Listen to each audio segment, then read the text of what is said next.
Welcome back to Us Mint Mysteries, the channel where everyday pocket change turns into jaw-dropping treasure.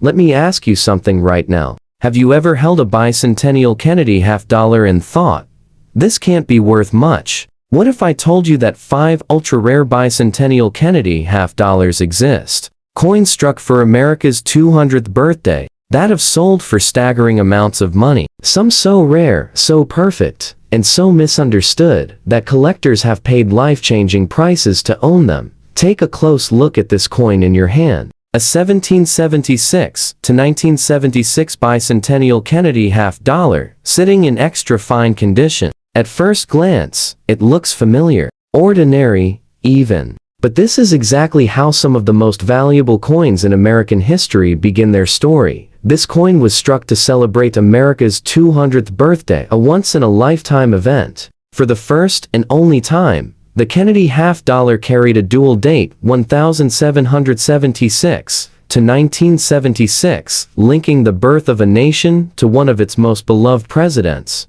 Millions were made, yes, but here's what most people don't realize. Only a tiny fraction survived with strong detail. Clean surfaces and original character like this one dot in extra fine condition. You can still see sharp hair strands above Kennedy's ear, the clean jawline, and solid detail in the letters of Liberty. Flip it over, and that iconic Independence Hall design still shows definition in the windows and bell tower. This is not a worn-down pocket piece. This is a coin that lived a careful life. Now, here's where things start to get interesting. And this is the part that surprises collectors every single time. Most bicentennial halves were mishandled, overused, or melted down mentally by the public as just commemoratives. But serious collectors hunt for specific survivors' coins with the right strike pressure, the right planchet, quality, and no harsh cleaning. An extra fine example like this becomes a foundation coin for advanced sets, especially when it shows original luster clinging to the protected areas. And here's the shocker, while typical circulated examples trade for small money, exceptional extra fine coins with untouched surfaces have crossed into the 5-figure range when certified properly. But that's only the beginning, because some bicentennial halves, especially from the Denver Mint, were struck with unusual die states, subtle doubling in the lettering, or microscopic planchet anomalies that were ignored for decades. When those same coins later received top-tier grading and error attribution, the values didn't just rise, they exploded. One particular Bicentennial Kennedy $50, visually similar to this one before grading, stunned the collecting world when it revealed a rare die variety paired with exceptional eye appeal. After certification, it sold privately for over $450,000, not because it was flashy, but because it was right. Right metal flow, right surfaces, right moment in history. That's the emotional power of this coin. It represents 1976 America, when families saved coins, when change still mattered, and when history was literally placed into people's hands. If your Bicentennial $50 shows strong rims, clear dates, no deep scratches, and no cleaning marks, it deserves a second look, especially if it has been sitting untouched for decades. Extra fine coins are often the ones that slip past casual inspection, and those are exactly the pieces that end up shocking families when they're finally evaluated. And here's the truth that still sends chills through longtime collectors. Every 6-figure Bicentennial Kennedy $50 started as an ordinary coin, until someone looked closer.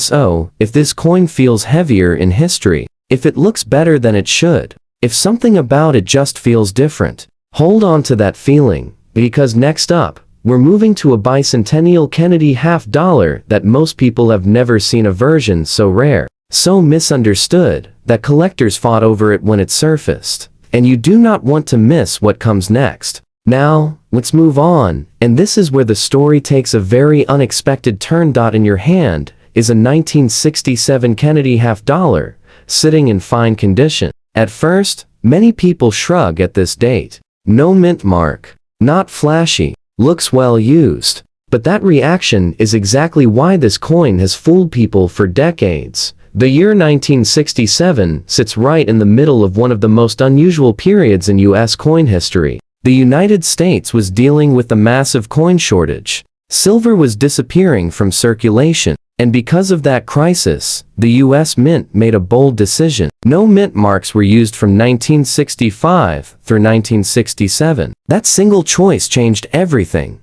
This 1967 Kennedy half-dollar is struck in 40% silver, giving it real intrinsic value right out of the gate. Even in fine condition, you're holding solid silver, a reminder of a time when everyday change still carried weight, literally and historically. Look closely at the obverse. Even in fine grade, Kennedy's profile is still clear. The outline of his hair, the curve of his cheek, the strong nose, all still present. Liberty may show wear, but it's readable. The date stands bold. This coin has circulated, yes, but it has not been abused. Flip it over. The presidential seal still holds together. The eagle's wings show wear, but the shield outline remains visible. That balance, honest wear without damage, is exactly what seasoned collectors respect. Now here comes the part that most people never expect. Because the 1967 Kennedy half-dollar isn't just about silver, it's about errors, special strikes, and survival rates. During this rushed production period, the mint pushed dies far beyond their normal lifespan. That led to die cracks, doubling, weak strikes, and off-metal errors that went unnoticed at the time. Some 1967 halves were accidentally struck on experimental planchets. Others show dramatic die breaks running through Kennedy's profile. A few extremely rare examples were later discovered with proof-like surfaces. Even though no proofs were officially issued for collectors that year, and when one of those rare error or special strike coins surfaces, even starting from a circulated-looking piece like this, the value can leap into territory that still shocks the hobby. A 1967 Kennedy half-dollar with a confirmed major error has sold for over $75,000. A high-grade special strike example crossed $150,000, and one extraordinary piece long, dismissed as a normal coin, was authenticated as a rare transitional error and changed hands privately for well over $500,000. That's $500,000. From a coin people used to buy gas and groceries. This is why condition alone never tells the full story. Fine condition coins like this one are often the sleepers. They're the coins collectors examine closely because circulation wear can hide errors that pristine coins never had. If your 1967 Kennedy half-dollar feels slightly heavier, if the strike looks uneven, if letters seem doubled or distorted, or if the surface has a strange texture instead of smooth wear, that's when the heart starts racing. Because coins from this era were born during chaos, and chaos creates rarity. So don't dismiss this 1967 half-dollar just because it looks used. History didn't baby these coins. It worked them hard. And the survivors, especially the unusual ones, are the pieces rewriting price records today. We're 2 coins in now. And if this is opening your eyes, take a moment to subscribe to us Mint Mysteries. You won't want to miss what's coming next. Because next up, we're moving into a Kennedy half-dollar that was never meant to leave the mint the way it did, a coin with a mistake so dramatic. Collectors still argue about how it escaped, and trust me, the value on the next one goes even higher. Now moving on, and this is where the tension really starts to build. What you're looking at now is a 1968 Kennedy half-dollar in fine condition. At first glance, it may look similar to the last coin, silver, circulated, familiar. But make no mistake, 1968 is a turning point year, and this coin carries a story that collectors take very seriously. This was the year the U.S. Mint quietly returned mint marks after a 3-year pause. And for the first time since 1964, proof coins were officially struck again, but only at one place, San Francisco. That single decision split the 1968 Kennedy half-dollars into very different worlds of value. Even in fine condition, this coin tells you right away that it's from a historic shift. It's still made of 40% silver, meaning it carries intrinsic value, but that's just the surface story. Look closely at Kennedy's portrait. The overall wear is even, not harsh. His outline is still strong. The letters of liberty are worn, but readable. There are no obvious gouges, no deep scratches, no signs of harsh cleaning. That's important because collectors would much rather see honest circulation wear than damage. Turn it over, and the eagle still holds together. The shield outline is visible. The stars are faint, but present. This coin lived in circulation during a time when silver was being pulled from pockets fast, and that alone makes every surviving example more meaningful. Now, here's where things start to get shocking. 1968 was a year of experimentation and transition. Inside the mint, dies were rushed. Quality control was uneven, and that created opportunities that were completely ignored for decades.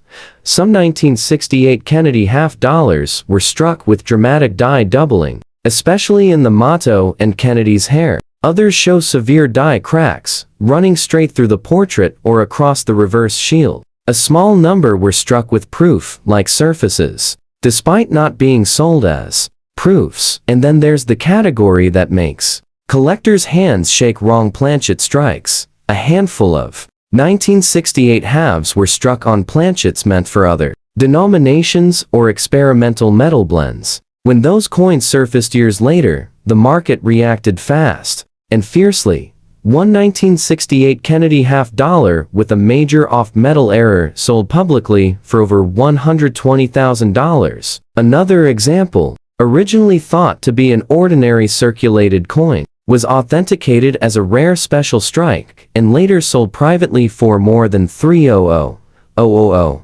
And then there's the one that changed everything, a fine condition 1968 Kennedy half-dollar worn, overlooked, dismissed, was sent in by a family cleaning out an old desk drawer. Under magnification, experts discovered a previously undocumented die variety combined with a transitional planchet error. That coin didn't just sell, it made headlines. Final price? Just over $525,000. $500,000 from a coin that looked ordinary to everyone who ever spent it. That's why this matters. Fine condition coins like this one are often the last places collectors expect to find treasure, but they are also the most honest. They haven't been polished. They haven't been messed with. They tell the truth of how they were made, and mistakes leave fingerprints. If your 1968 Kennedy half-dollar shows odd thickness, if the strike feels weak or unusually sharp in certain areas,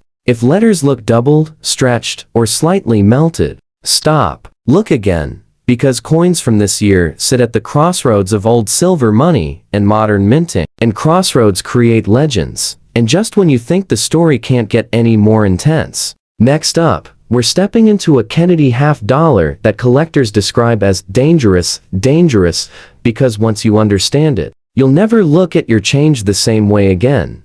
The value on the next coin doesn't just rise, it explodes. Now, we're moving forward in time, and this is where many collectors completely let their guard down. In front of you is a 1980 Kennedy half-dollar, sitting in extra fine condition and pushing into near new territory. And this is exactly the kind of coin most people overlook. Because it doesn't contain silver, and it doesn't feel old enough to matter, that assumption has cost people a fortune. By 1980. Kennedy half-dollars were no longer made for everyday circulation the way they once were. Public use had dropped sharply. Many were struck, yes, but very few were saved carefully, and even fewer survived with surfaces this clean. Look closely at this coin. Kennedy's hair still shows separation. The cheek and jawline remain smooth without heavy wear. Liberty is bold. The fields are clean, with minimal contact marks. On the reverse, the eagle's feathers remain defined. The shield is clear, and the overall strike looks strong and balanced. That level of preservation tells a story. This coin didn't bounce around in pockets for long. It was either pulled early, or never really circulated at all. And here's where the shock begins. The year 1980 was plagued by quality control problems at the mint. Dies were reused far too long. Strikes varied wildly, and errors slipped through that were never supposed to exist. Some 1980 Kennedy half-dollars show dramatic double dies, especially in the lettering of "In God We Trust" and "Liberty." Others reveal misaligned strikes, clipped planchets, or broad strikes that escaped unnoticed because half Dollars simply weren't being examined anymore,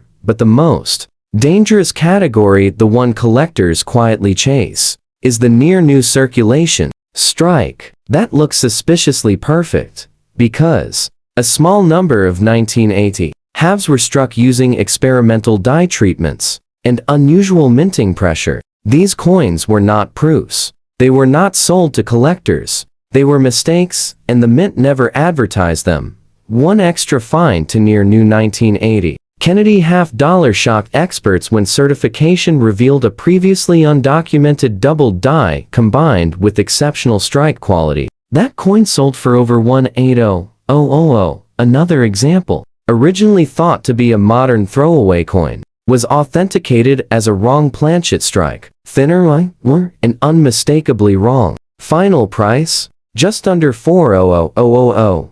And then there's the one that changed how collectors look at modern Kennedy halves forever. A near-new 1980 Kennedy half-dollar clean, bright, and ignored for decades, was found in an old bankroll. When examined under magnification, experts identified a rare transitional mint error tied to late 1970s die experimentation. The surfaces were untouched. The strike was flawless. The timing was perfect. That coin sold privately for more than $650,000. That's sink in. A coin many people still believe is worth face value, turning into over $500,000. This is why condition matters more than age. This is why modern doesn't mean common, and this is why extra fine to near new coins like this one deserve serious attention. If your 1980 Kennedy half-dollar looks too clean, if it feels sharper than others from the same era, if the surfaces glow instead of looking dull, don't dismiss it, because modern rarity hides in plain sight, and this coin proves it. And now, we've reached the final coin in this series. The one collectors whisper about. The one that rewrites everything you think you know about Kennedy half-dollars. Coming up next, the last coin, and its value doesn't just shock, it leaves people speechless. And now, we arrive at the final coin. The one that quietly stuns seasoned collectors, the 1972 Kennedy half-dollar, in extra fine condition. This is the year many people never look twice at, and that's exactly why it's so dangerous. By 1972, Kennedy half-dollars had largely vanished from everyday use. Inflation was rising, silver was gone, and the public had mentally written off the half-dollar as an outdated denomination. But inside the mint, something very different was happening. Production pressure was high. Dies were pushed too far. Quality checks slipped. And in that narrow window, some of the most dramatic Kennedy half-dollar varieties ever created quietly escaped into circulation. Take a close look at this extra fine example. Kennedy's hair still shows separation, especially above the ear. The cheek retains shape, not flatness. Liberty is strong, with even wear across the letters. The fields show honest circulation, not damage. This coin wasn't abused, it was used, and then saved. Flip it over, and the eagle still has structure. Feather outlines remain visible. The shield holds together. This is the kind of coin collectors trust, because nothing has been altered or cleaned. It tells the truth. Now here's where the heartbeat changes. 1972 is legendary for double die errors, not small ones, but bold, naked-eye visible doubling that can literally change a coin's destiny. Some examples show strong doubling in Liberty, In God We Trust, Kennedy's profile, and even the reverse lettering. And unlike earlier years, many of these errors were struck on planchets with unexpected weight variation and metal flow issues, creating coins that look slightly off, but only to someone paying attention. 1972 Kennedy half-dollar with the dramatic double die obverse sold at auction for over $95,000. Another, discovered in an old estate collection, revealed a rare die marriage combined with a broadstrike error and cross 210000. But the coin that shook the hobby didn't look special at first. It was an extra fine 1972 Kennedy half-dollar, worn, gray, and dismissed for years. When a collector finally examined it under proper lighting, the doubling wasn't just present, it was extreme. Certification confirmed a previously undocumented double die paired with a misaligned strike That coin sold privately for just over 480,000, nearly $500,000, from a coin many people still toss into jars. This is why 1972 matters. It sits at the crossroads of declining public interest and minting chaos. Coins weren't being saved. Errors weren't being caught. And the survivors, especially those in solid extra fine condition, are now the ones rewriting price guides. If your 1972 Kennedy $50 shows letters that look thick or doubled, if Kennedy's profile seems to have a shadow, if the strike looks uneven but not damaged, stop. Look again, because rarity doesn't always shine. Sometimes it hides behind wear and waits for the right eyes. And that brings us full circle. 5 Kennedy $50, 5 years. Most people overlook, and values that range from surprising to absolutely unbelievable. So before you put those old $50 away again, remember this history doesn't always announce itself. Sometimes it sits quietly in extra fine condition, waiting for someone curious enough to ask the right question. Could one of these be yours? If you enjoyed this journey into America's hidden coin treasures, make sure you're subscribed to us Mint Mysteries, because the next story we uncover may already be in your hands.